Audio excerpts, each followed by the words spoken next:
তাবলিগ জামায়াতের বিবদমান দুই পক্ষের বিরোধ ও সংঘাত এড়াতে সমঝোতার জন্য ৭ সদস্যের কমিটি গঠনের উদ্যোগ নিয়েছে সরকার, জানিয়েছেন ধর্ম উপদেষ্টা আফম খালিদ হোসেন।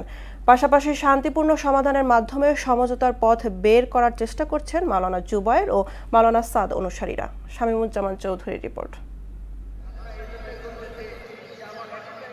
একসময় শান্তিপূর্ণ টঙ্গীর বিশ্ব ইজতেমা অনুষ্ঠিত হলেও কয়েক বছর ধরেই মাওলানা জুবায়ের ও মাওলানা সাদপন্থীদের মধ্যে বিরোধ চলছে। আলাদা সময়ে ইজতেমার আয়োজন করেও সংঘাত এড়ানো যায়নি।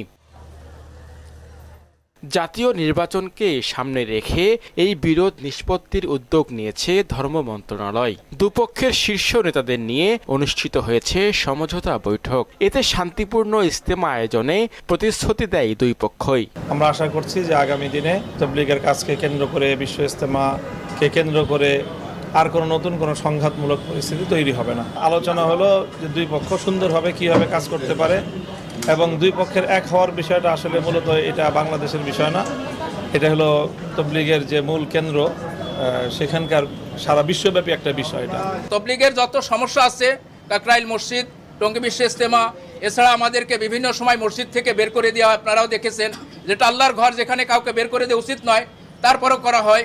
বিভিন্ন রকম সমস্যা আছে, সমস্ত সমস্যা নিয়ে ওনারা আলোচনা করবেন।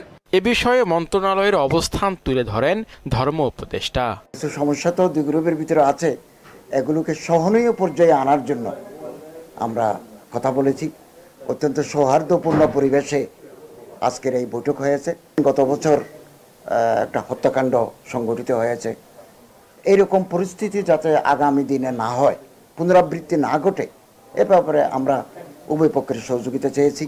ধর্ম নিয়ে কটাক্ষ বন্ধে কঠোর ব্যবস্থা নেওয়ার আশ্বাস দেন উপদেষ্টা।